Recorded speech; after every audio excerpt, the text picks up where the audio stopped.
Hey, and welcome to the Astro All Stars podcast. And also, allow recording. Nicholas Polymenakos is joining me today, and I'm joining Nicholas because we are going to be sharing this video and audio to do with what we please on both of our channels. So we are a Sagittarius and a Gemini, and we are here to look back on what was the juggernaut of that very long and supernova Mars retro period in Gemini. So we've chosen today to record, or around this time at least, because Mars was also out of bounds and it's just come back in bounds today. So let's start first by saying hi to Nicholas. Hey, thanks for meeting up. Yes, thank you for communicating to me behind the scenes to lead up to this. And for your fabulous pronunciation of my name. You're welcome. Yes, my first day of school was always interesting because they never got it right and everybody looked back at me. And so saying that too, that the fabulous, interesting timing that we decided to meet and talk about this. And I wasn't thinking about this till like before we started recording. You mentioned to me how Mars wasn't out of bounds anymore. And I found that fascinating. I know we'll talk about that here. So, but yeah, it's really good to connect with you, Vanessa. You too. So we had a little chitty chat behind the scenes. I was like, you know what? We should talk about this. Gemini, what happened for you? Because it was such a big retrograde. And for me, it was that it was also out of bounds. It was also in cheeky, mischief maker, the trickster, Gemini. And the Mercury was retrograde, wasn't it? At the time, the ruler was retrograde. Actually, during the whole transit, there were several retrograde cycles that happened. There's a lot. Because Mars first went into Gemini was at the end of August of 2022, and there were several retrogrades that happened, Mercury retrogrades, during its long transit until it was done there pretty much in March. So and I think that's what magnified the transit. Seemed magnified. Exactly. Yeah, and accentuated it. Yeah. Something that I think many of us who follow astrology or astrologers are studying, I think sometimes we don't give Mercury enough credit, even though we're talking about Mars here, but Mercury being the ruler of that Mars and Gemini transit and the power that Mercury has. We know the swiftness, and we know too, in the broader sense of trends and social media and information. And for people who don't even know anything about astrology, if you were to say the word astrology, the first thing they're going to say, most likely, is say Mercury retrograde. Exactly. Whether they understand and even know what it is or not, that's what they're going to say. So I find it interesting that Mercury, in a sense, doesn't get the credit it deserves sometimes, and also on a mass level, with people who don't care about astrology, that's the first thing they will say. It's crazy, isn't it? And then, there are other retrogrades like Mars every 2 years. So just for people listening that are not sure, what is Mars? Is the action principle. It is about moving forward, being assertive, going after what you want, energy levels, and Mars rules sharp metal that cuts. I always like to remind myself of that as well. And so also separate, also moving forward. Like moving out of the nest, you're going to use your Mars to get the heck out of there. So in Gemini, the sign of the trickster, it's about duality and twins. So doubles could be a feature, and it's an air sign. So communication, facts, and it's fast. So Mars in Gemini is very quick, and retrogrades are very slow, like a Lars von Trier film. There was one he did that was super slow. It was like slow motion. It's so frustrating for a Mars in Gemini. So frustrating. So I wanted to look back because of, continuity is important. And, as we were saying behind the scenes here, as astrologers, and now with social media, we do feel the pressure to provide content, looking forward, people wanting to know what's happening. And it's like that our culture of always chasing, fast, moving forward. And it doesn't make sense without looking back to give you that stability and roots. It's the best way to learn. And again, create that continuity. So that's what I also wanted to do with this, because it's a good learning moment. And I was super curious to talk to Gemini. Can I just call you Sparkles, Nicholas? You can. For those, she's calling me Sparkles because my handle on the internet, I guess, is sparklesofgold.com. That's my YouTube channel, my Instagram. And so, yes, I have two names and I am a Gemini. Exactly. So, there you go. So yes, please, you call me Sparkles. So Sparkles, you have Gemini rising as well, don't you? I do not. I am a Taurus rising, but like me, right? We both are. Oh, see, I didn't know that. Oh my God, twinning. Yeah. I didn't catch that. I didn't know that either. Yeah, I'm a Gemini sun. I have Mercury in Gemini, and I also have Venus in Gemini. Right. So, okay, yes. There you go. That's what it is. So I felt like there was still twinning because we're opposites, because I've got all of that in Sag, but the Taurus rising. Yes. So it sounds like you really got pretty hit by this one. Do you want to share some of it? Yeah, that's one way to say it. I think, I had everything happen to me during this transit. And when I say everything, I'll break it down a little bit. From extreme euphoria, mental euphoria, to mental overload, and to, like, if you can imagine a car that was been driving for such a long time, and then it's lost its oil, and the engine's overheating. Story of my life, literally. Yeah, that's right, my fire friend. Yeah, those situations, but more, it was mentally happening to me. And not only that, I was seeing with my client base, and I saw these interesting overheating of the mental overheating happen in our mundane world level, especially in social media, whether it was anybody's post that I saw, or the people and the organizations that support or run some of our favorite social media networks. Exactly. Yes. So I know from when we got to the end of the summer here, there was a lot of movement and also building up of competition between social media networks, especially between Meta, who owns Facebook and owns Instagram, and the behemoth, or the new behemoth, that is TikTok. And so I found it interesting. There was a lot of experimentation last year, and especially when we got into summer and end of summer and going into this transit, where the algorithms were changing. They were experimenting with them, especially Facebook and Instagram. They were doing this, and then the competition, and there was failures, and times it was working well. There was people replying back towards Instagram, say they didn't like what was going on and what they were doing with more reels.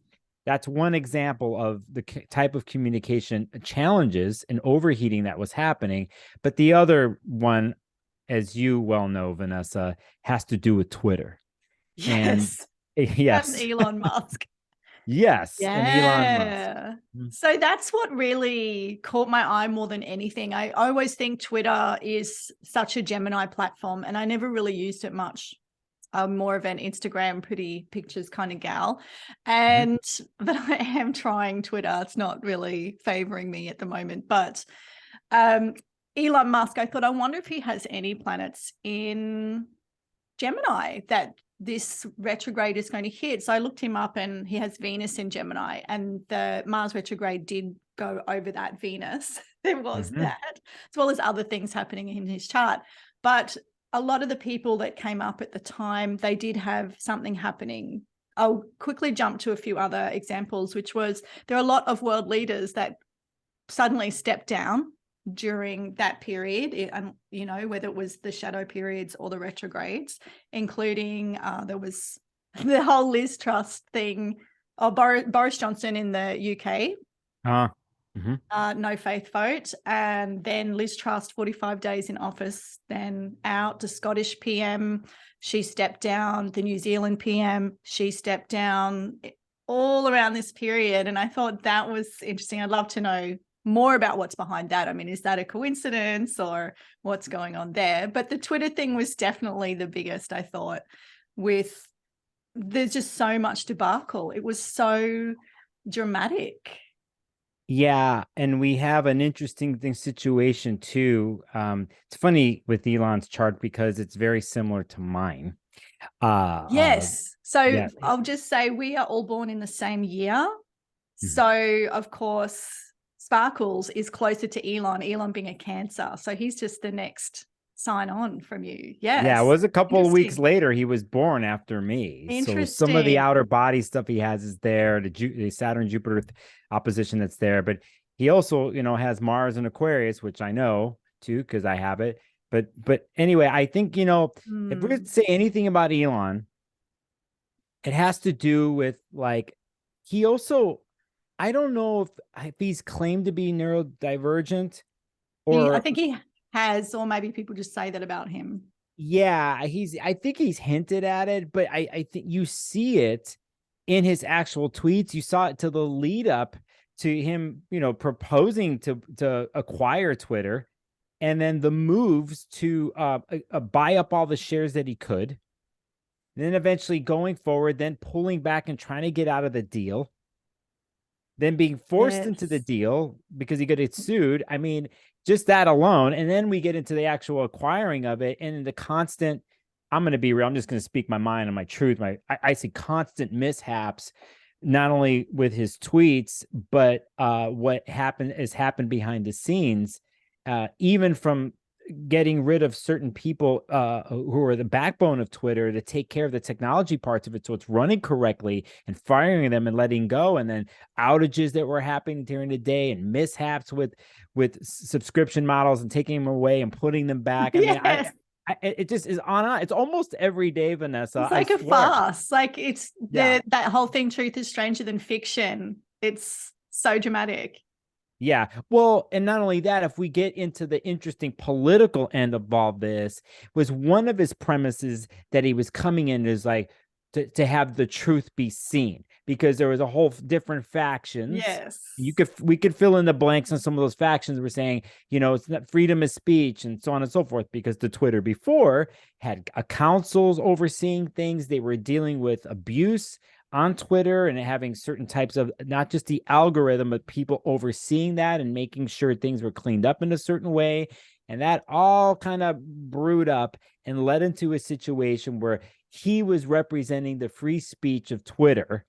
And that's one of the Apparently. reasons why he was to acquire it, was to open that up, for the benefit of us all and free speech, which sounds good on paper, right? But one of the things that ended up happening was he started canceling people out on Twitter. Yes, that made fun of him. Mm-hmm. Yes, and then they made more fun of him. So he got lambasted, roasted more and more continually. And it's even, I'll remind go ahead. people he spent $44 billion for this, serious money. And one of the main reason he wanted to back out was he felt that they weren't honest or clear about the number of bots. So again, with this tricks, I think the bots are like the tricksters. Like they're not real, they're tricksters. He's paying for something like empty nothingness. It's an inflated price because of that. Yeah, and perhaps it was there's a lot of dodginess and toing and froing and movement, which is so that Gemini too, like what you're saying, there's so much movement, that, backwards, forwards. That staff, I think they were cutting like at a time 50% of the overall staff. I think he's ended up with 20% of what they had in staff. Yeah. They even the PR department with any like reporters or anybody you want to get things, they completely lost it. And they had nobody. And the replies were like from a 12-year-old snarky replies on a tweet. It's interesting too, because we can't remember, we don't want to forget what in a sense Gemini does too, and like what it rules, and what Mercury, that is the ruler of Gemini, rules, and it's commerce. It's how purchases and goods get exchanged and go from back and forth from A to B. Yes. And the interesting thing about this, and one of the biggest things I think that was unforeseen for him and his team, was that they would lose advertising. And that was one of the fundamental backbones of any kind of income coming into Twitter, but that they would lose this, and they still have people hanging around, but they have a lot of advertisers and big corporations that stepped out and were like watching to see what was going to happen. And there's still some have gone back, but some still have not come back to spend the ad money, and they're not, and some are leaving or have left because of what has happened as of recently, when we're dealing with the blue Twitter check marks, the paying for them. Also, Twitter, Elon, so on and so forth, designating certain news organizations in a different way. It was almost mocking them, and they decided to step out. So this has been brewing. It went all the way from the beginning here, from all last year when we started this transit in August. When we get to, October, it was when Mercury stationed retrograde. I think that's when certain reality started to hit Twitter. And I want to say something to go back to how you started this, because you're saying Twitter is kind of a Gemini thing. And I've always thought the same, Vanessa. I always thought that it was air and fire. Right? Air and anger, angry tweets. Yeah, angry tweets, inflated situations. Once air touched the fire, that it inflames things. It propagates. It multiplies, and there's we can have opinions on this, because in a sense, over the years, I'm sure, depending on one's way they look at Twitter, who they follow, there's been maybe productive discourse, we could say, right? Yeah. And also in the past, we've had Twitter became, and still, it's not really the same anymore, but it was the de facto, when it came to social media, the de facto place for anything in the world that was happening news-wise in the moment. It was born through Twitter. I thought that was particularly interesting too. Read journalism, news reporters. It's so Gemini, off to the Sag, but I always think it's much more Gemini. So when we start bringing news into it, and it being a real platform and the birthplace of this news, that's really interesting. Yeah.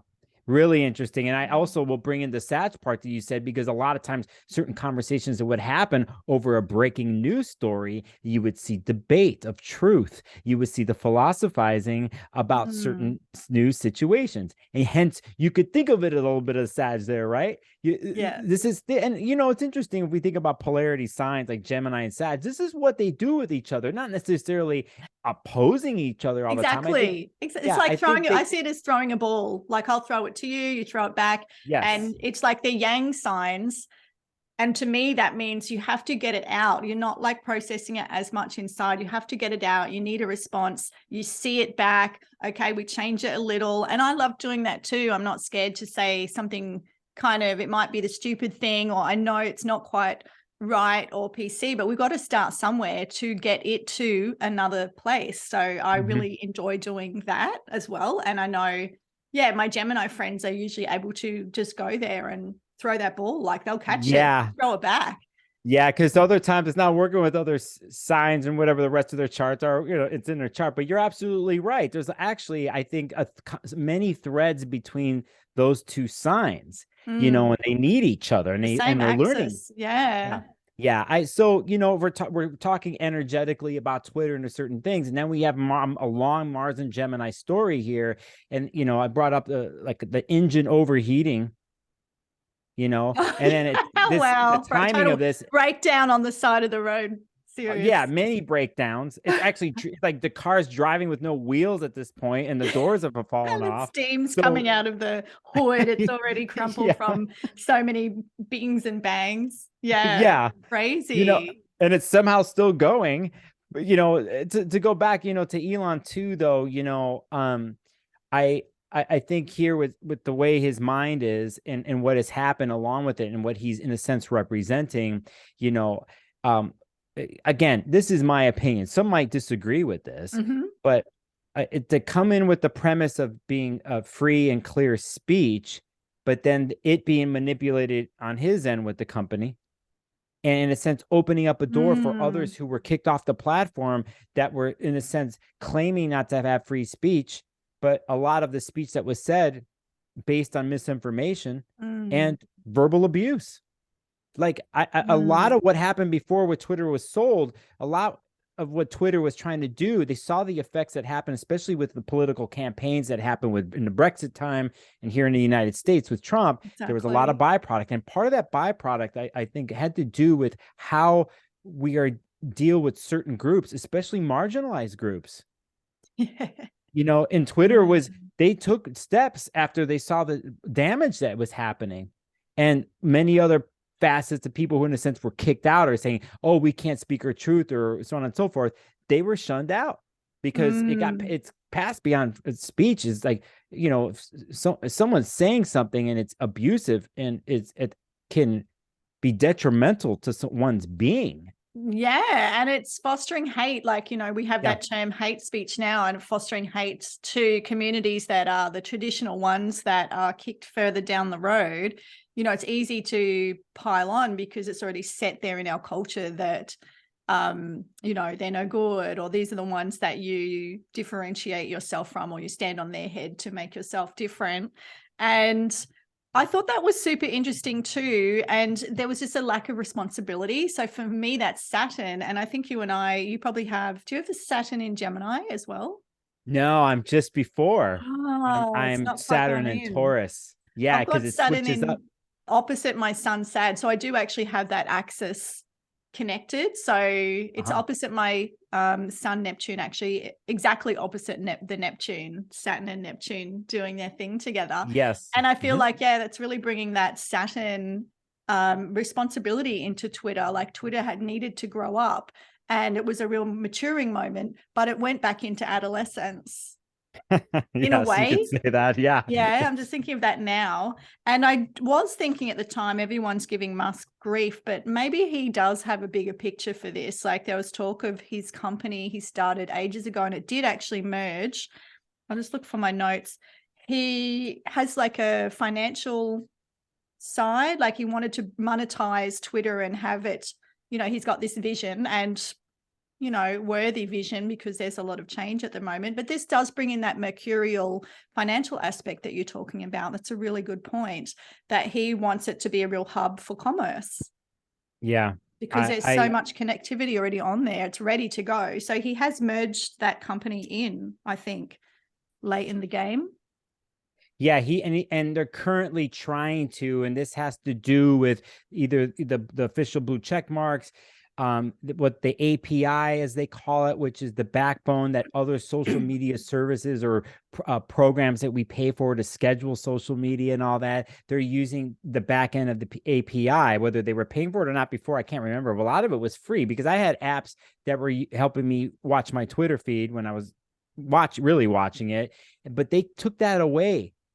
And they like asking for more money for people to pay so they can build apps based on the API, things like that. You know, there's been a shutdown, and at the same time, he's trying to find the money to pay for things and to pay for the $44 billion investment in things. You know, I think it's, again, with a Mars retrograde and the amount of time, 7 months almost, from Mars being in Gemini, there are things that are going to be opened up and put back together again, and experimentation. Gemini energy is going to go here and there. They're going to look at all different types of information, all different types of conduits and vessels of knowledge, and quickly, and they're going to skim the surface on all of them and see what can work and what flows. But what I think happened during the retrograde was a little too much of that. A little too much. A lot. Yeah. A lot of tweaking and a lot of like experiment going on. And I mean, it's good to do that, you know, to have a mutable energy, to have a shift and have different perspectives and do it on the fly. That's what Gemini does so well. But if Mars is in there and it's not in there just for a month and a half, 2 months, it's there for 7 months, it's like, it's going to break down. It's going to overload. And I could say this not just with Twitter, but like even with all the communicative process of social media, how we started talking about this, TikTok, all that, there was a lot of tweaking going on algorithmically with everything. And the byproduct of that was a lot of people who were they got used to doing things, let's say on Instagram, right? for instance, they figured out with certain hashtags, and instead of a one picture post, a carousel, that was the norm, and that was a way of doing things. Then Instagram was losing to TikTok, and then they decided to tweak the algorithm, and carousels, it wasn't working anymore. And then all these people were having their financial basis built up, and they were making money on this. All of a sudden, it's just dropping. Yep. Dropping for them. And then all these other people are coming up through reels, and there was this movement happening, and it still has happened. The reels. Good point. Yeah. More movement and action, and forcing everyone to take some kind of action and try something new, try something different. Everyone's having to shuffle around. That's true. The movement side is huge. Yeah. Now, for those of you watching and listening, with your individual selves and chart, some of you are probably have it in you to move from here to there. Maybe your Mercury is an immutable sign, right? Maybe you got Mars in Gemini, but there's a lot of you out there that don't have that, understand that swiftness. And so, to be affected by that, and let's say you're a person who is kind of forced into the different algorithm, you're like, you don't know what to do. And you can't move with the wind changing, literally. It is. So, yes, exactly. It's not just one person, people and CEOs or people behind the scenes are deciding something. I truly think they don't understand the effects of things, but they did, and they started to get blowback.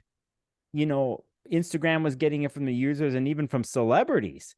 They're like, "What are you doing? Like, I don't want it to look like a TikTok feed." Yeah. Right? Yeah. Yeah. So it's, again, can one mutate and move with it? Some of us are good at it, and a lot of us, it's a new language. Yeah. So I think definitely during the Mars and Gemini transit, that was accentuated. Huge. That was definitely one of the biggest headlines. And the other big headline, let's go to that one, ChatGPT. Yeah. Well, first one released, and then this year, I think it was in March, the next phase of it. So large language models, generative large language models, that's huge news. And I think that I think a lot of people, and most people, don't even understand the implications of what this means. And Lensa also happened, that Stable Diffusion AI, which is all the portraits that flooded everything all of a sudden. So you've got, text to Midjourney's the other company, that there's a bunch out there. Mind you, excuse me, a lot of these people, it was getting developed for years. This wasn't popular.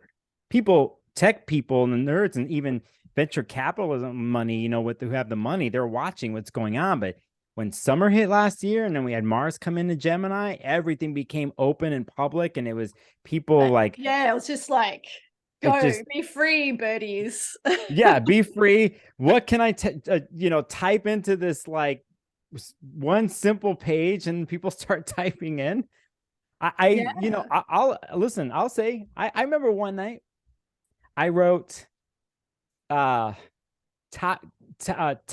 10 titles said in a intelligent and strategic way, astrological, blah, blah, blah, or some query that I did. And I got 10 YouTube titles for videos, and 7 out of the 10 were like, those could work. I tried it out too. Like earlier on, I looked into it, and then I'm like, no, I don't want to go into this wormhole yet. So I came back to it after this latest kind of version of ChatGPT 4, and I tested it for the astrology. And it was pretty good. I asked it some career advice. I asked it things about my chart. I asked it to write a horoscope for a particular thing. Very interesting. I had to go through and change things. Some things it got wrong, but I was surprised at how much it knew. I was very surprised. I just thought, well, I have to know, because this is potentially my competition now. Where is it at? Where is it at with the astrology? Very interesting. Lots of fun. I really enjoyed it. And Yeah, I thought it was getting a lot of grief for not being that ethical, but I found it to be really ethical. So I think that might have been Bing. So I looked into Yes. Microsoft's Bing, which is the competition for Google. I think Microsoft's got it's very low, 4% of the search engine, something. It's very low. And then Google's got the rest. So it's like, right, we're merging this generative AI with the search engine. And then Nicholas, I saw that you posted something in your stories yesterday, and I clicked on your articles that you'd linked, and it was this guy that's left Google. I mean, he's retired because he's 75, but he's just like, this could be a real problem because it can make up things and get things wrong, and you might not know what the truth of things are. And interesting. Anyway, he said his name is Jeffrey Hinton.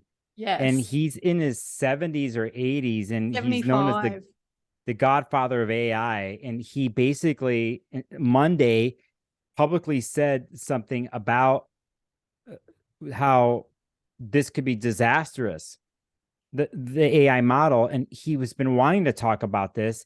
He was still working for Google and other, connected to other people, but he had to actually quit so he can talk publicly and say his opinion of it. And he basically was comparing himself to Oppenheimer, who developed the atomic bomb. It was wild. The quote he used, he was talking about like, I won't get this quote right exactly, but he was, after Oppenheimer came up with the atomic bomb and saw the result of that, he was just so guilty conscious, and he was trying to talk to the president of the United States like, this is a no-no, like it's too late though. And he's coming with the same attitude, like, what have I created? What have I done? At the same time, we need to stop, because he was talking about, because of capitalistic competition, especially with Microsoft, by the way, because you brought up, they made the deal with ChatGPT, right? And Google's been working on their Bard. They call theirs Bard. There's like 6 different main ones. So because of what happens in our computer age with competition and with money and how things move so fast, that we are not vetting the process. We're not watching. We're not really meditating and thinking on the consequences of our actions and what's the byproduct of something like this, which is actually so Gemini, because it's like, and I'm a Gemini, and I'm saying this not to, Gemini's got their unbalanced side. And to me, this goes into an unbalanced side. It's like, you're not thinking hard enough, long enough. Because the Sagittarius, the polarity is looking into the future. And that's what I do. And that's, I'm like thinking, oh my gosh, we've seen enough on social media and the problems that are happening, like the great stuff, but the problems are very problematic.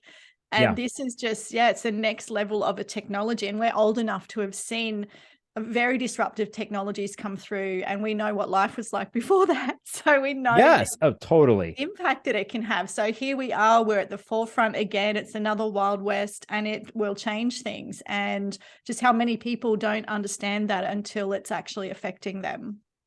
It's hard when you're trying to chase money. It always blinds people. It all blinds us on some level. Competition and money.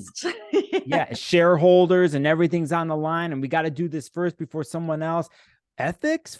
What about ethics? Google has to compete now. Google is working on their version. Yeah. And, the CEO of Alphabet or of Google, he recently, for those listening, you could find it on YouTube. There's the interview that a local news network of here in the United States, CBS, they have a program called 60 Minutes. They interview him. This was about a month ago. And they were talking about the ethical parts of it. And he's like, well, we're trying to be slow. We're not releasing our full version, Bard for Google. We're not releasing the full version yet, but we want to be careful. But he's trying to take that approach. But honestly, they're getting their behinds kicked by the other people. And there's a lot of pressure. And so here's this main old school godfather of AI scientist who had to leave Google. And he's just like, I don't like what's going on. It needs to slow down. We need to take a break, and there was other scientists in the field that released this mass press release where all these scientists and people in the tech world who are wanting and asking for it to slow down too. But it was just a blip in the news reel. Whatever. And it's big news. It's one of those things in the future, people will look back at that, I think, and just be like, oops, a daisy. But at the time, people don't understand it yet. Well, check this out. I mean, we're talking about this, but I also put up a post on my stories that in April 30th of 1993 was the World Wide Web was released in the public domain. There's this whole article. This is basically how many years ago is that? 30 years ago? So I think, Nelly. Yeah. It's like a Saturn cycle almost, pretty much. So I just found it fascinating. I read that article yesterday, today, and then here we are now. If we think about everything that's happened from then till now and the acceleration of things, in the end, well, I won't say in the end, but to bring it back to this Mars and Gemini thing. Because yes, Vanessa, we're like, well, Mars is in Cancer now. Why do we care? Mars is going to Leo here very soon in May, right? Why are we looking back? And as astrologers and people learning out there and people who experience, we always want to look back because we don't know everything when we're looking at the transits. We know what we've taught and our experience with our clients or books and webinars that we go to. But I think the biggest thing, and you brought this up before we went live on air, Vanessa, because you're the one who said this, is like, I like to go back too, but recently, especially with a transit like Mars and Gemini, was so long, so to go look back, not to go, maybe we'll look back in 6 months, maybe next year, but let's look back recently. Let's not go too far Gemini-like with our brains and what happened to us. Let's take a step back and look, right? Yeah, exactly. At the byproduct. So, and I'm glad. And here it was today. You mentioned, Mars is finally out of bounds, even though it's in the sign of Cancer, it is still part of the cycle because, and I'm sure I know you have stuff to say on that. So, I will say I looked at that article you're talking about as well, because you posted two, and it was this one. Yeah. So I looked up the guys in the article and their charts to see, is there any Gemini? What's going on? Mm-hmm. So Tim Berners-Lee is that guy who kind of thought of the internet. And I was reading quotes on that article and I'm thinking, this sounds so Gemini. So I look him up and he is a Gemini, right? He is, where is it? Sun 16 Gemini, Mercury also in Gemini at 28. And this is a quote from the article that you posted, Nicholas, that he said, almost everything which you needed to know in your daily life was written down somewhere. And at the time in the 1980s, it was almost certainly written down on a computer somewhere. It was very frustrating that people's effort in typing it in was not being used when, in fact, if it could only be tied together and made accessible, everything would be so much easier for everybody. So to me, that's so Gemini, like there's all this disparate information. How can we pull it all together so everyone has access to the information? And of course, it was a Gemini with Mercury and Gemini that was thinking along these lines. So yeah, super interesting and great article to post. I thought you were really onto it. I'm like, tuning into our chat. It's total Gemini thing is like, we could have used this or used that because we saved time. In the end, it's just like, let's just get straight to it, or like, the most quickest way to something to acquire or grab information. That means if we can make it as quick as possible, that means we could do multiple things as quick as possible. Exactly. And Gemini. And also a little bit more background on this guy, Tim Berners-Lee. He was a scientist at CERN, so pretty high level already. Yeah, super interesting. And then there's a chart for the actual internet too, which didn't have Gemini, but I did think this was interesting that it's got Mercury's in Aries and Venus is in Aries. Oh, it does have a Gemini. It has the south node in Gemini. The internet does have the south node in Gemini, meaning the north is certainly in Sagittarius. But that Mercury in Aries, with how things are going with and the Venus in Aries, they would say in detriment, and what we've started to see where it's been shifting to, so literally like hate speech, so much anger, a lot of fighting, and the whole internet, as wonderful as it is, the price that we're starting to pay is all that splitting and polarization and fighting, and literally, it's been used for all sorts of dastardly deeds in other countries as experiments and Yeah, Aries. it's like if I was developing something and we're like, math mind and algorithms and all that. And I know there's been many people in our history, especially in the technological revolution that's happening within less than 100 years here, that had the intentions, good intentions, of like, this is what we can do as a society. Exactly. And listen, there's so much good stuff that's happened because of technology. We wouldn't be able to do this recording. I'm on the other side of the world. We would not even have met or know each other. I know so many great things, and I love it. And here's that Gemini Sag nodal axis as well. It's connecting people, which is brilliant. But but the byproduct is to remember that human beings are faulty and they do nasty things, dumb things, either purposely or they don't subconsciously. They didn't know what they had a hold of power-wise, right? So they make something do something, byproducts. We didn't think about this. This is just being part of being human, but I think I'm going to bring two things in here to my thing. Mars being in Gemini that whole time, I'm the type of astrologer, whenever Mars is part of the story, which it usually is, I'm also going to go look to where Venus is. And I'm going to look to the relationship between Mars and Venus always, because they're either trying to kiss or they're mad at each other or they're at the table talking to each other. So for me, if I think about this, a lot of what happened last year from August, and it's even till now at this moment, for that whole transit until Mars left Gemini and Cancer, we had several Mercury retrogrades.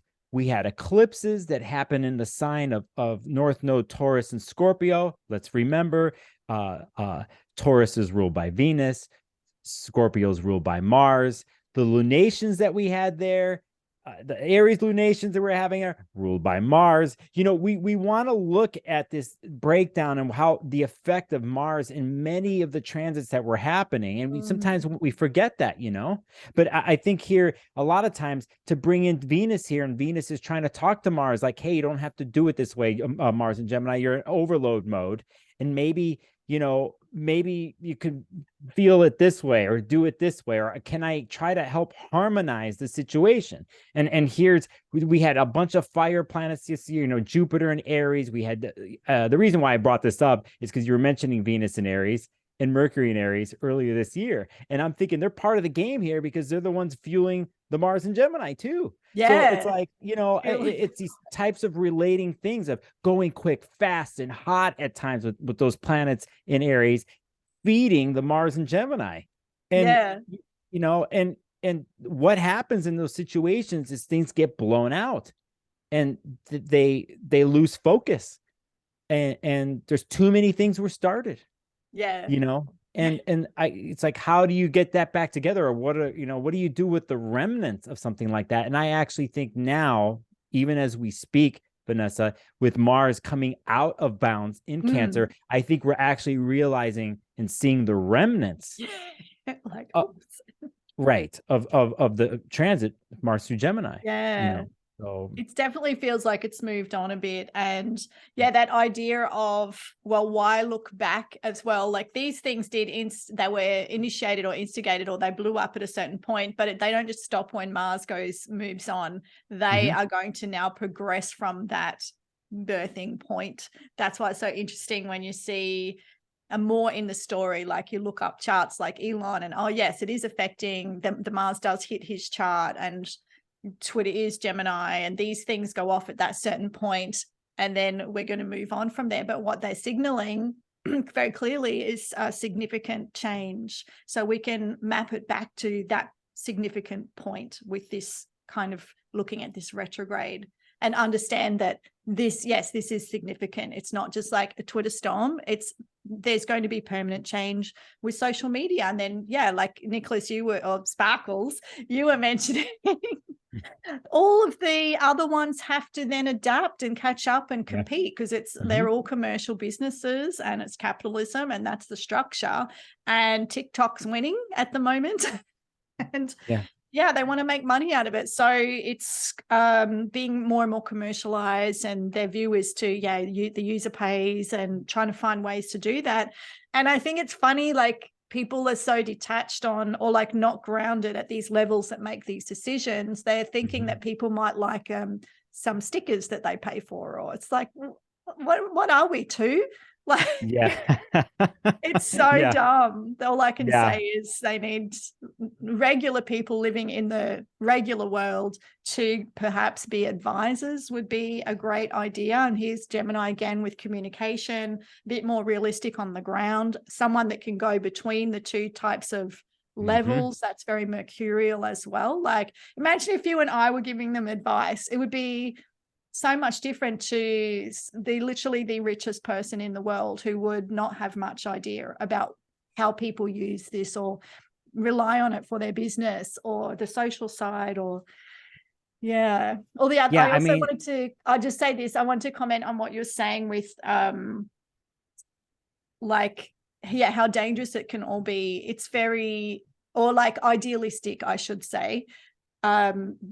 All people always have the best intentions. It's true. And they'll sell it on the ideal, because we all want that. We want that hope and that belief and that beautiful side. Maybe it's a bit Neptunian, but it's very naive. And again, like you and I are getting like decades under our belt. And I feel like we've all learned a lot over the last, like it's so accelerated because it's been such a massive social experiment we've all been privy to, people that can afford the internet and a computer to watch it on. I've learned so much about humans, and I'm very idealistic too, not completely naive, but Sagittarius, year of the pig, like we're both year of the pig, which are kind of naive sign, it's like they just want a nice cup of tea and count their gold coins, really.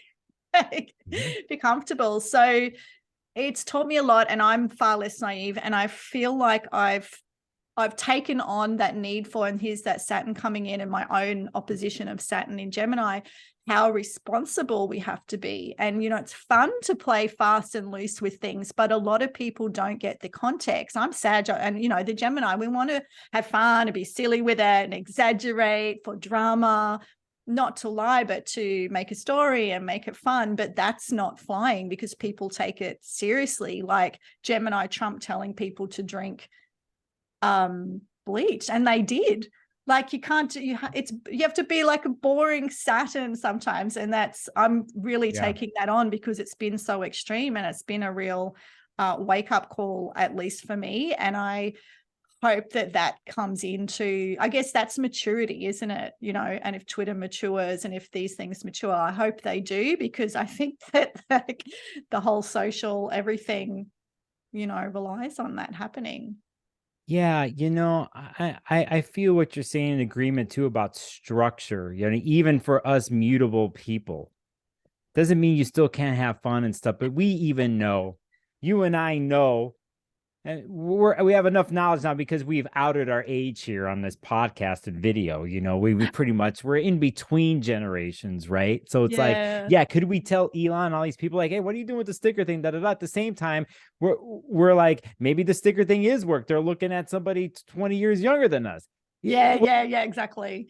There's something shifting and going back and forth, like you talked about, on a deeper Hermes Mercurial way too, if we're thinking about this transit and what's happened in the byproduct. And we let's remember that Gemini goes back and forth to Mount Olympus, back and forth to the underworld. It's a lot of There's that. one other goddess who can go back and forth to the underworld, by the way, that goes back and forth, and that's Hecate, which the triple goddess. Let's not forget about her, okay? Because she's a major thing. But this thing of going back into the underworld too, and Hermes shepherding people. He's the only one who knows how to get to the underworld. Besides Hecate knows too, but by myth, he's the only one who knows. And we could say he or she here, because let's get this straight too about Gemini is androgynous in its ways, and it can move, and it trickster in even that way, right? Yeah. I tend to everything she anyway. I mix it up. They don't have a gender. That's why I'm like, Hermes don't get enough credit. Okay. So anyway, it's true. I think people forget that part about Hermes. It is, and the same. Yeah, it's back and forth. It's back and forth. It's going back. It's trying this, but it doesn't stay there. Yeah, it doesn't stay there. A lot of times when we look at astrology, we can look in the more modern view, like Pluto's bringing the death and regeneration process. True. If we go old school in astrology, we could think of Saturn was the last visible planet body we could see, and it was the limit and everything that was on the other side of the limit. And it's connected to time and even death, mortality. But, I think Hermes has its way of the messenger of change. And a lot of times the messenger of change has to do with death.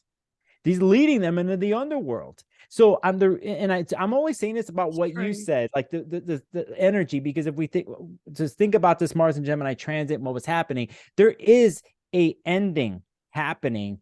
And I think this Mars and Gemini transit showed it with social media and how we've been communicating on planet Earth. Yeah, these companies are trying to survive, but everyone I've talked to mostly, they're looking for something else. They almost know that not only is Twitter done and will never be the same, Instagram's kind of falling out. TikTok is peaking, but that's not going to last. As a matter of fact, if things happen here in the United States, they might have to sell the company and they might be banned.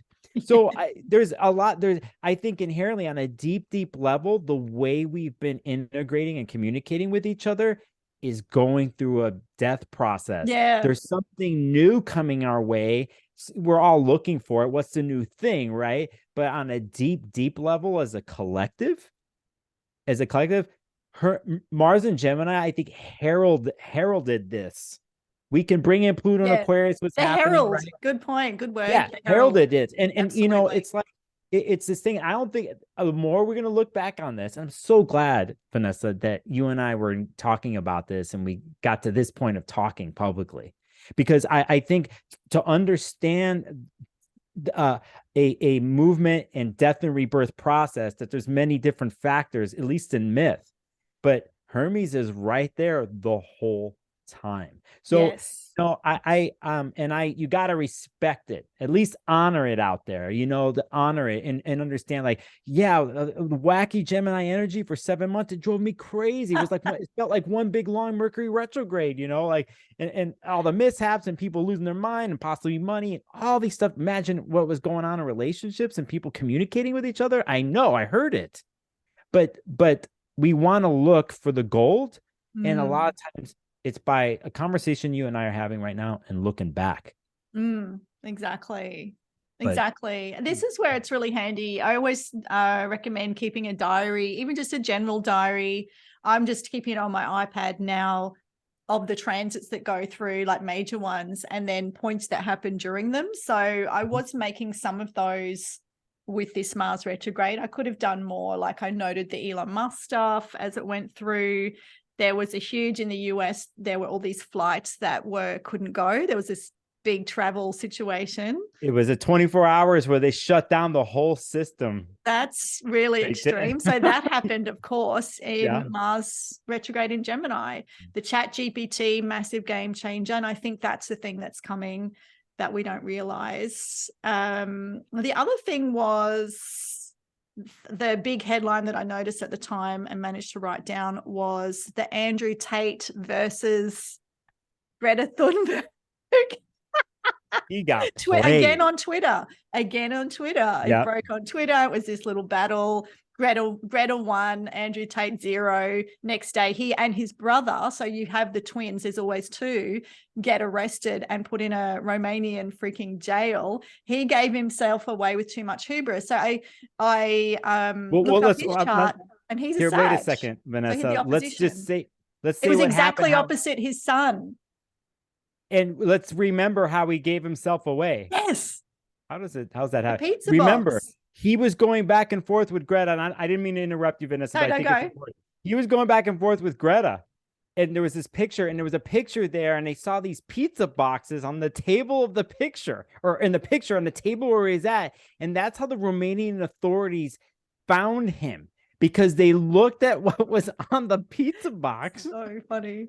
And I just belly ached, laughed. Okay, sorry to interrupt you. We just hilarious though. Exactly. Yeah. That's a huge part of the story, that he was being all strutting around, thinking he's so great and putting her down. And like the real low end of, he's got Sun and Moon conjunct at 9 Sag. The low end of Sag you know, when you know, young and stupid Sagittarius, I've been one. I know what it feels like. It feels great when you're like on fire and you're like all puffed up, and I've never been quite that mean, but I know the vibe, and it backfired because it was opposition. Like, he's not going to win against Mars. Mars just came and slammed him. And I hope he's learned a lesson from it. And of course, the stuff he was caught on was Marsy stuff. Like, he was accused of sex trafficking, all these sorts of things, which I think is like that abuse of, say, a Mars side of things. So very serious. And Greta just like in these quick tweets, I think she was having pretty good transits at the time. Don't mess with a young Capricorn. And he just went down. Like, he just had nothing. And yeah, he just was dismantled within one tweet.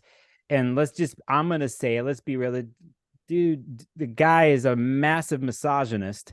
And that's what he's become known for. Exactly. So again, the low end of the Mars.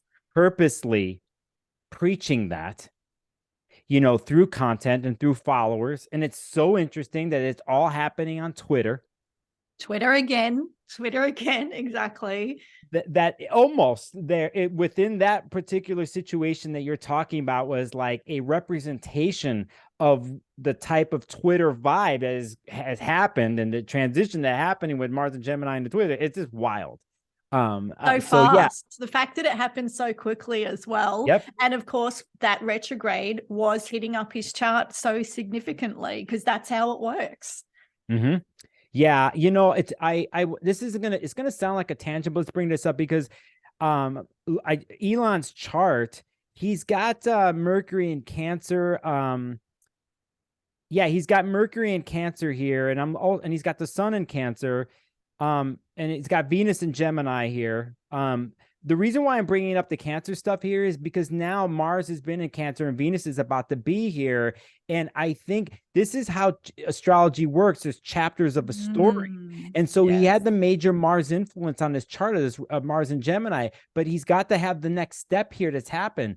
That this Mars in Cancer, Venus in Cancer, its movement of the story is about to go over his Sun. And most importantly, his Mercury. And it's already, Mars has already come over across his Mercury. And if you just think about the headlines last month, oh, by the way, I mean, well, that's a whole different story. He's going to talk about the missile or the launch that crashed. I just thought of that. That's what I was just thinking. Yeah, but that was a retrograde moment. And they used this PR saying that was supposed to happen that way, and they applauded it, right? But it was like, listen, anybody out there who's running a company, I'm going to be real here with you, okay? Anybody listening, running a company, you're going to launch a major app or a software update, or you're going to launch a rocket into space. Will you hire an electional astrologer to help guide you? I mean, like, to help with at least the best timing possible. I know, because right. I just have to say this, like Apple, though they have a history for whatever reason, I always notice they will release major updates to their iOS during a retrograde. It's like, and then there's these bugs happening. I'm just like always shaking my head.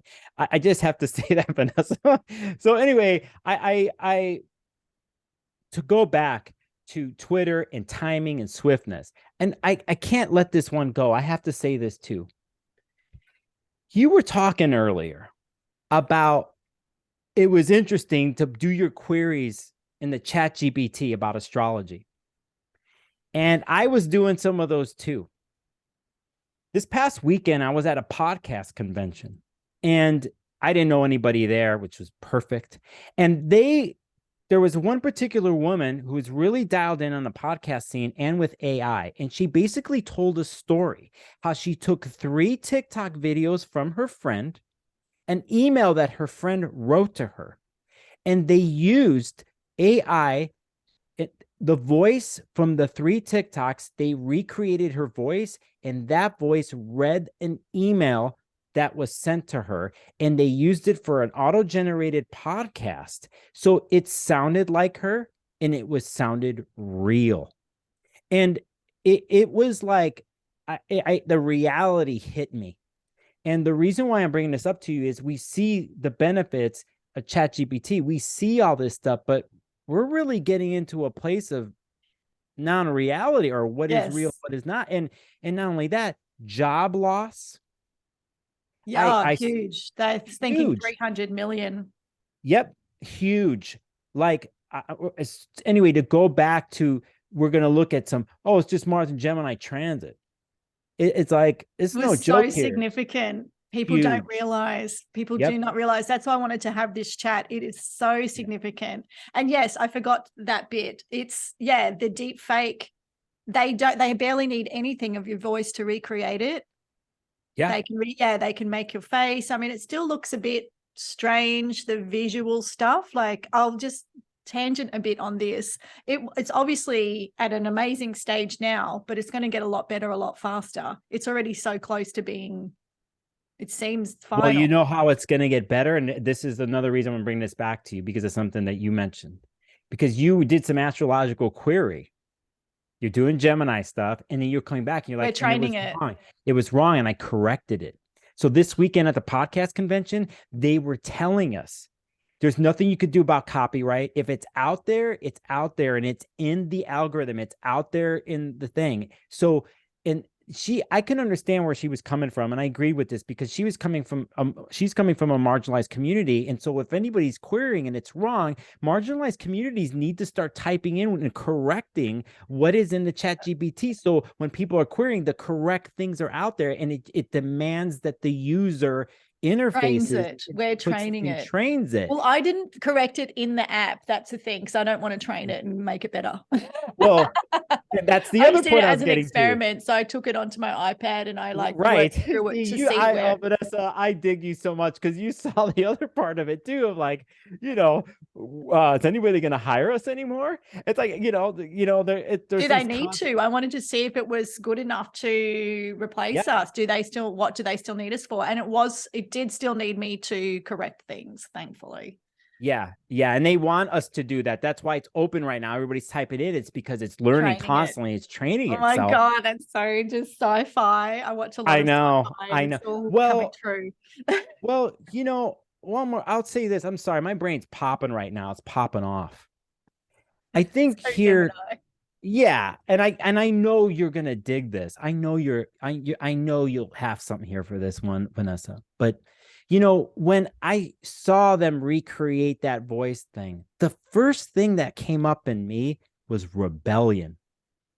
And it was like, I saw it all at once, like all this happening. And I saw a rebellious part of the world, or people that were like, this is happening, it will be happening. And then demanding, I want the voice to be real. I want to know that the voice and the face and the analysis I'm accepting is real. Give me the real organic thing that in itself could actually make a comeback. Face-to-face conversations again, which they are happening coming out of a pandemic. Yeah. But all these things that there actually might be a faction of humans that don't get caught up in this, and they're going to be like double downing on the opposite. There's definitely some people, like I have one friend that is not on social media at all, and she gets by just fine. Yeah. But most people are. Most people are. I think there will still be a lot of people on it, but, there might be some sort of, like I know some younger people, their phone etiquette is at dinner, they all put their phones in a bowl or on the table or in a pile. If anyone uses their phone, they have to basically not pay a fine, but they have to shout everyone something. There's just that etiquette around it. But I think that it's like when mobile phones came through, everyone's got one. There's very few people that are going to be like, I'm not going to use it. So I honestly think a lot of people, it's going that way. I'm concerned about the fake, the trickster element, the fake stuff. And I want to say, I look at some, there's so much content already out there of the Lensa type, like the stable diffusion visual stuff. It's cold. You can pick it because it's cold. There's a lifelessness about it that gives me a bad vibe. Like my energy goes down, like my physical response goes down. And I looked at something where they were trying to see, can you see which is the real ones and which isn't? So they had 3 pictures of, was like some sort of a leopard or something. And I picked it because it was too perfect. the others didn't look as perfect. But it was close. It was so close. And if someone hadn't pointed out that one is fake, I just would have brushed past it and thought it was a real picture, probably. Yeah. But in people particularly, there's something in my primal brain that knows that's not real. So if you listen to your body, maybe it can trick your conscious mind, but it cannot trick your body, because there's part of you that knows everything. The mystic, is it mystic or is it primal? But there's part of you that knows. And I think that the way our society goes is trying to really focus on that cognitive bit that can be tricked, which is, you know, higher executive kind of functioning, which we all need. I'm not dissing it, but without the greater part of you that is that mystic or animal side, it's the same thing, really. Who knows? I don't know. That is your God. You need to listen to that thing, tune into your body, meditate. I feel like I'm on fire now. Sag just caught fire. Here we are. So yeah, the mystic side of things. Like I saw something, they're training or like doing an experiment in China with these little school kids with little bands on their heads with a light on it. And if the kids stop focusing in class, the teacher can tell. So they want you, like, this is going to be on the freaking Amazon workers, right? Are you concentrating on what you're doing? Like this, people go mad if they can't switch back and forth. And that's that Gemini thing again. Yeah. And Mercury, you have to switch back and forth, but many times a day between the conscious and that kind of dreamy sort of state, or you go mad. And so this shows immediately if someone switched out of that state, and they're doing it on these little kids. Oh, that is just blowing my mind. Yeah. By the way, Vanessa, you are fully Sag with what you were saying. And I was in my Sag because you're making my brain pop. Let's remember. Let's go back. What you were saying, and right before the thing on the head, but like what's real, what's not. What's real and how it makes you respond to it. Yeah, let's remember when Mars was going through Gemini, it had several aspects to Neptune and Pisces. There was a Neptune and Pisces square. Yes, there was a massive square was part of it. Exactly. Yep. That was a real key to that transit. The key part of the transit. Saturn Aquarius was a part of the transit that gave us some too. It's going back and forth. But the Mars Neptune deal, it was almost 3 times. It was 3 hits, I think it was. And at the end, because at the end of like when Mars was going direct to retrograde from, I think it was 25. I'll give these, so it was between, was it 5 and 25 degrees or 8? Yeah, it had to be in the later degrees. They're mutable. So there was a couple quickies at the end, or 2 hits. Yeah. Since Mars goes so slowly when it's coming up to retrograde and then back, it just sat so slow through that square to Neptune, which would have been around 25-ish. Yeah, 25, October 30th, 2022 is when Mars went retrograde at 25 degrees. There you go. Yeah. And then that was the first hit. And it wasn't until later, towards the end of the Mars transit, where then it made the other squares again with Neptune, to go back to what you're saying about what's real, what's not, and what was happening. And with social media and the messaging, and here's Neptune throwing its fantasy and fog and mutableness with no boundaries. The mind had no boundaries. Mars is pushing Gemini with no boundaries and getting blasted open. You know, anyway, to go back to what you said, you know, it's interesting too, because I think here within the next 24 hours, currently Venus in Gemini is going to make this aspect with Neptune. If I'm correct here, I got to look at my ephemeris here, because did I get that right? Neptune's now at 26. Venus is at 24. It's Venus square Neptune. That's hitting, in the sense, these later degrees that Mars went over, you know, too, if we're doing a timeline thing. But definitely, to go back to everything that you said about that, and then the tracking part of it all too, you know, and most importantly, the beautiful place that you touched upon, Vanessa, that you instinctively knew, or that we knew what was off. It's instinct. It's instinctively. And I'm of this, not just mindset, life set, that it is inherent in us as human beings. We are all magicians. We're all witches. Yes. We're all there. We are constantly and always have the power and our connection to nature, which always is run through our senses. Yeah. And our senses have been changing and tested because of technology the last 50 years. And more so than now, that we are influenced literally by swiping and technology, that things are purposely done with how things, because they're touching chemicals in our brain, the serotonin hits, all that, and we are lost, and or we find ourselves trying to distinct what's real and what's not. And it goes back to inherently what you said, my beautiful Sag friend, that if you are, and you're listening and watching out there, it's great to have Gemini powers. Trust me, I know. And I could get in my head, and I'm really good at it. And I could juggle, and I'm a really good trickster for the good of things. Yeah. But I know if I get too in my head and too lost, that for me, I've learned that I have to I need to go for a walk, and I need to listen to the wind, and I need to touch something. I need to smell good food. I need to have my senses engaged with something real in nature to get myself back into my true self. Yeah. That right there is what magic is, astrological magic. It's alchemy. It will be the place, and it's your temple. And I want people to remember this because of what we're talking about and where we're going. If you're looking to come back to something and real, this is your birthright. I think this is the gift of having Taurus rising. I think that's what anchors you. And I know me. And yeah, madness is too far in the head. I think all this is driving people to madness personally, too far down that road. So yeah, back in the body, Taurus rising style. And it's Taurus season now. So yeah. It definitely is. It definitely is. We have Uranus and Taurus these days with the journey with this. We're going to have Jupiter enter Taurus here within weeks.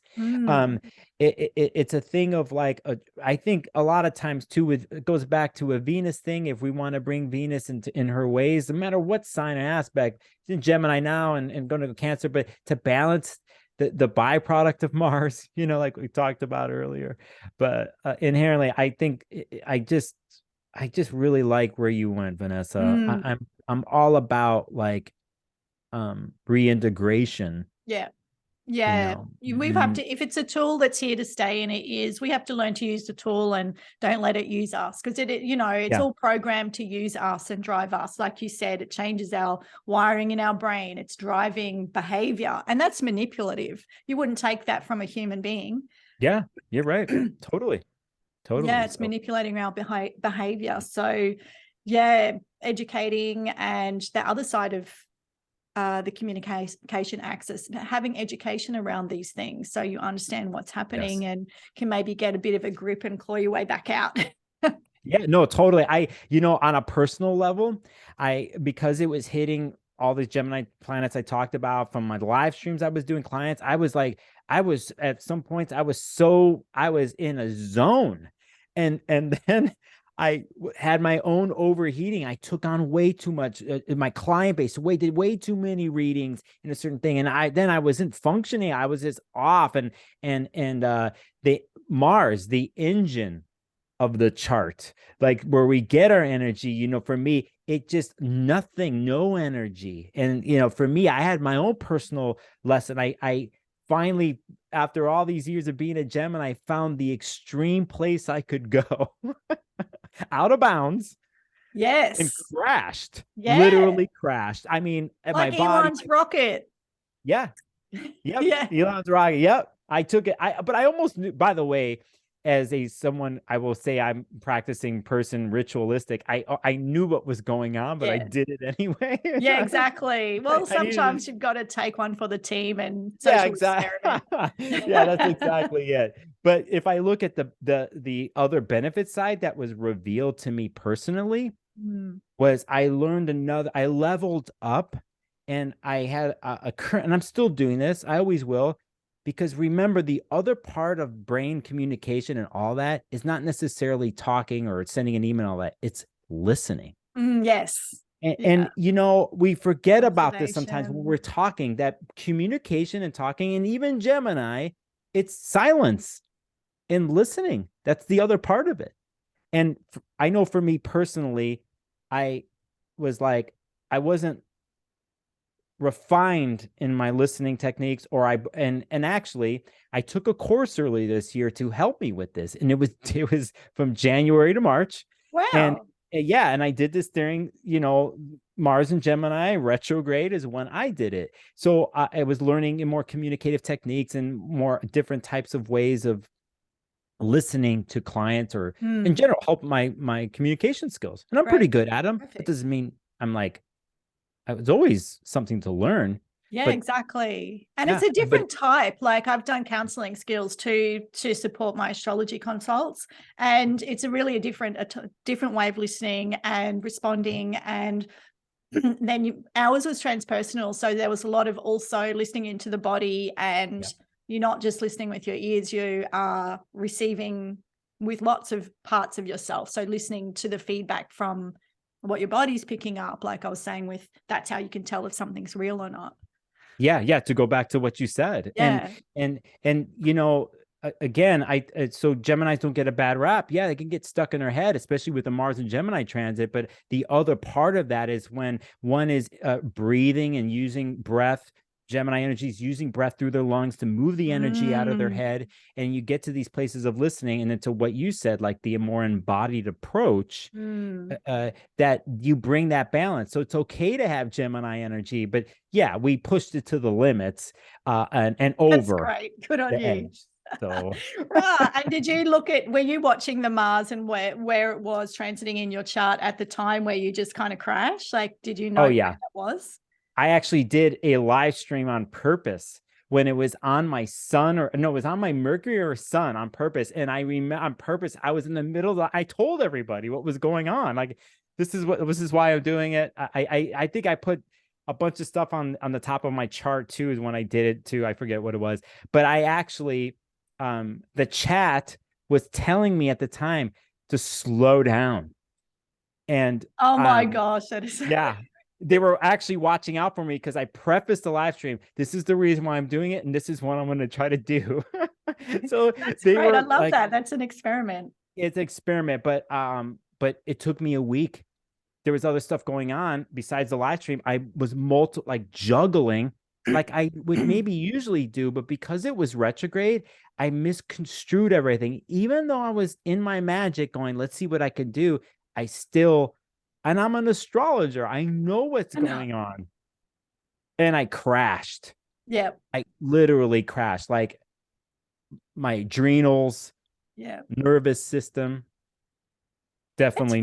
It's funny you mentioned that, because I have noticed, like, I had lots of energy at the time, and it's just up to just before that eclipse that's just happened in Aries. So these eclipses hit off my chart quite a lot. That was conjunct my moons, reasonably wide, but not that wide.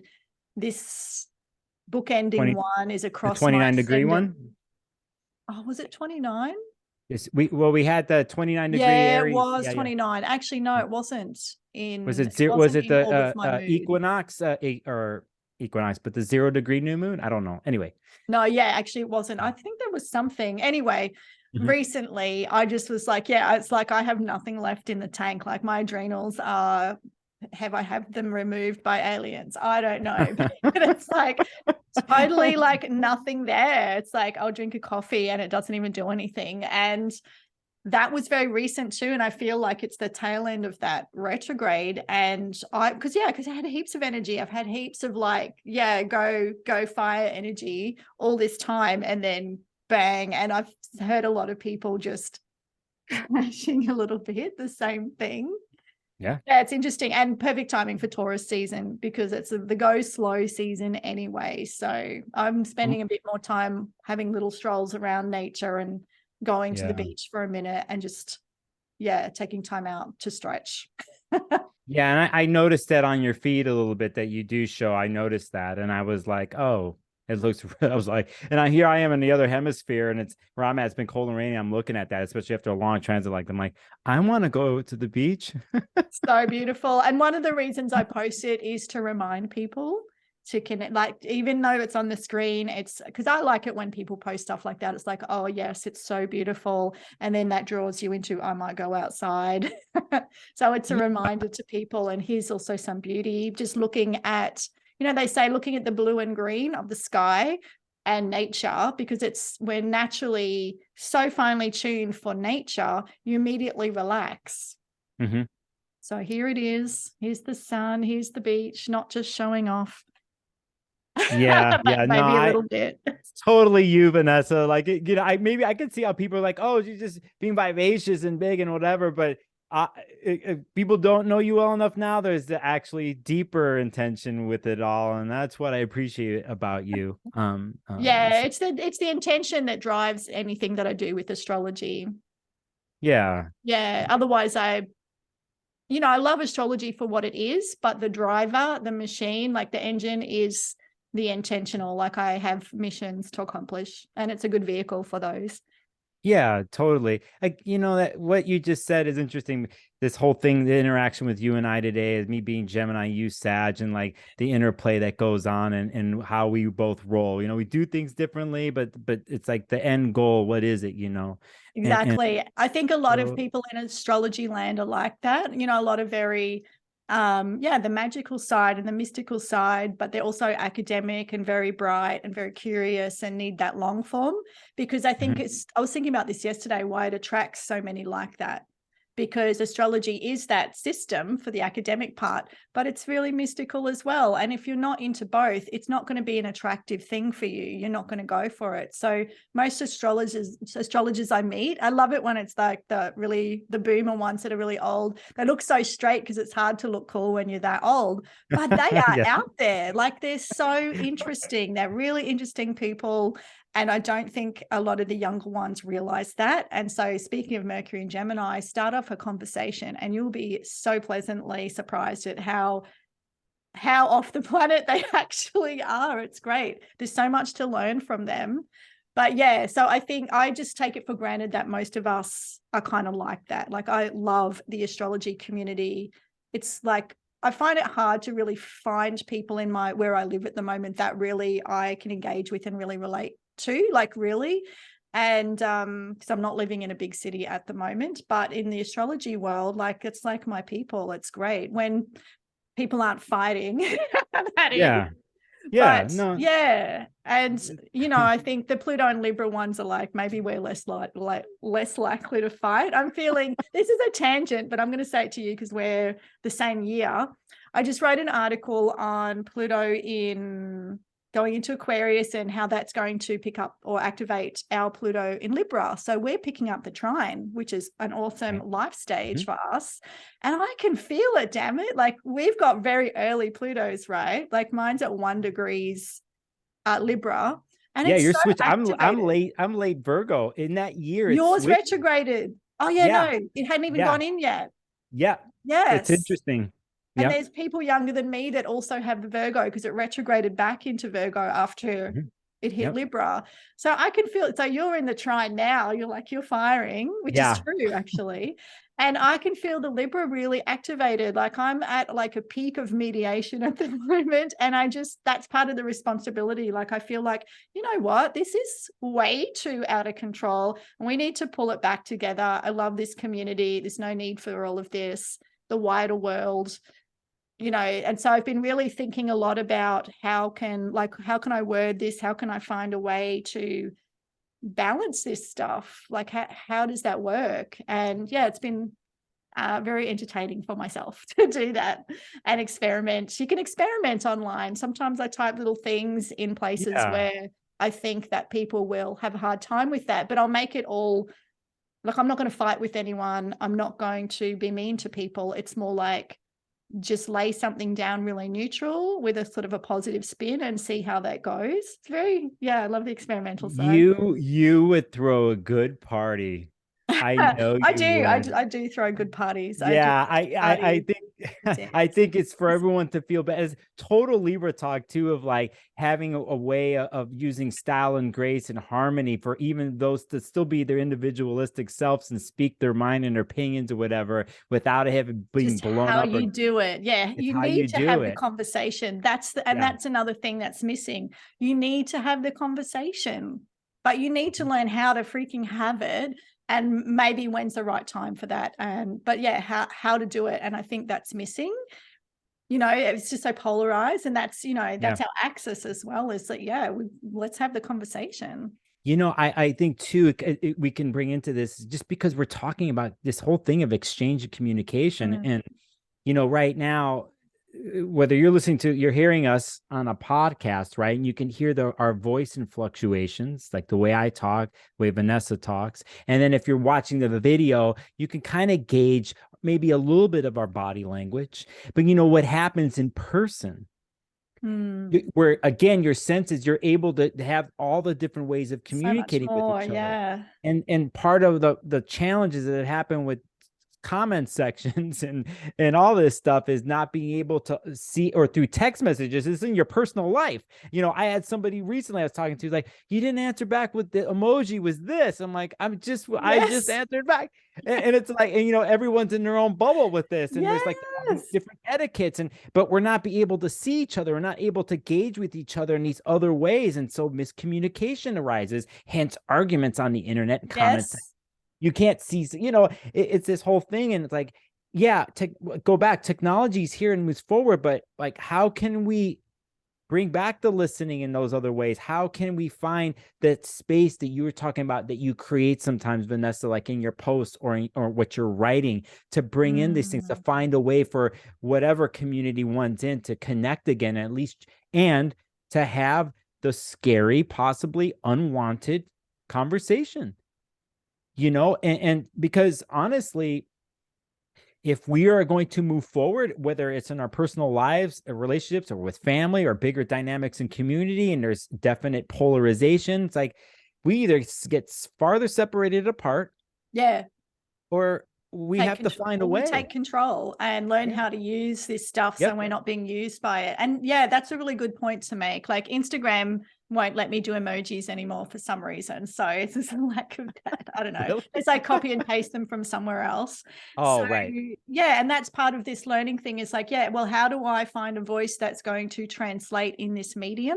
So that's one of the sort of things I've been practicing and thinking about as well, because it's different. I'm a really physical person, and I communicate very visually as well, and you just lose all of that. So being aware of how you're coming across, and it is learning a new way of communicating. I think a lot of people don't realize that.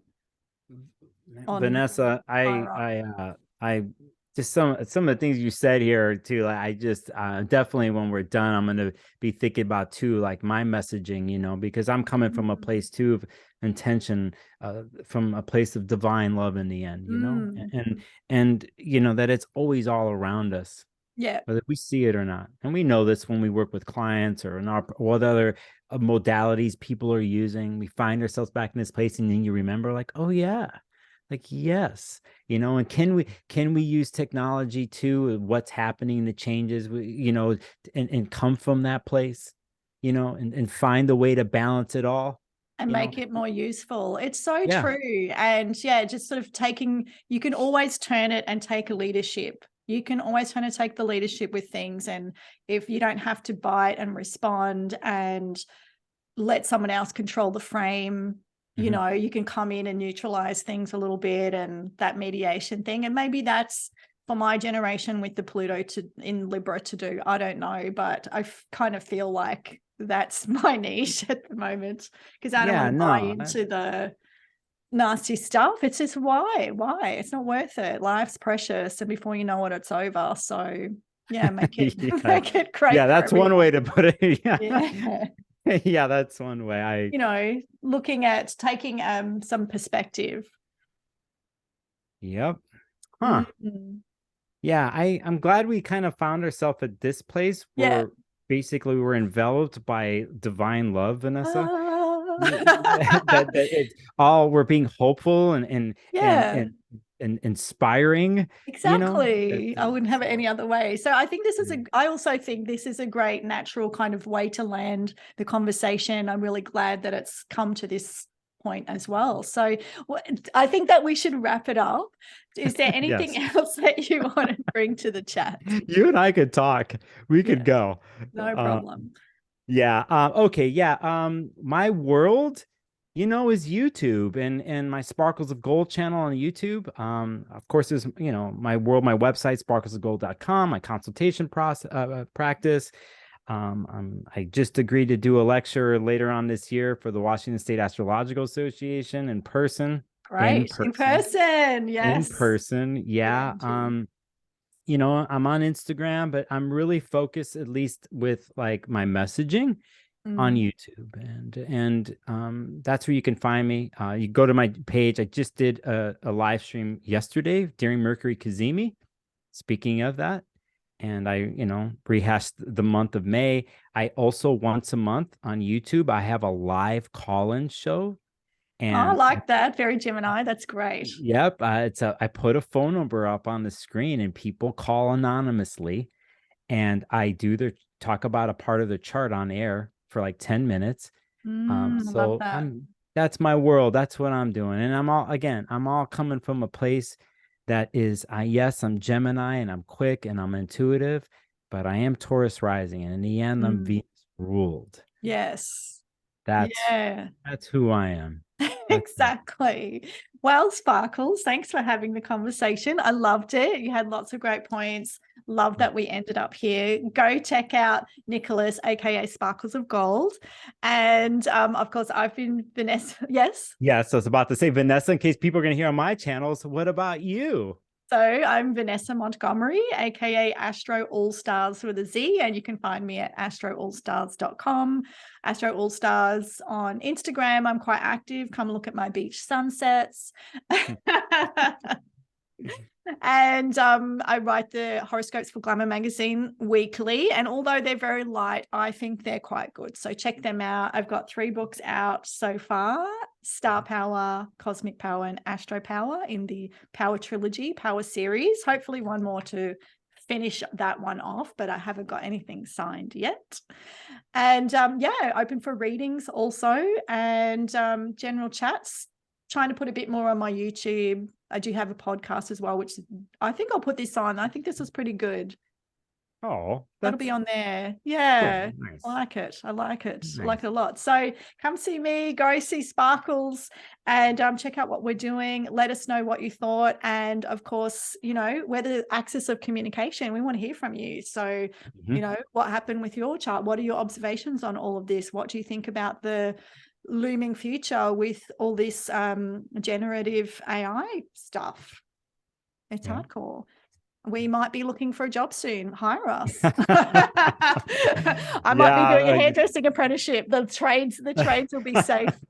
Maybe I got to go find a piece of land in the woods and just kind of. Oh, that would be amazing. Yes. Just me and my garden. And the rest of the astrology community. Yeah. Exactly. Well, good to connect with you, Vanessa. Yeah, you too, Sparkles. Yeah. Stay cosmic, everyone, and have a great Taurus season.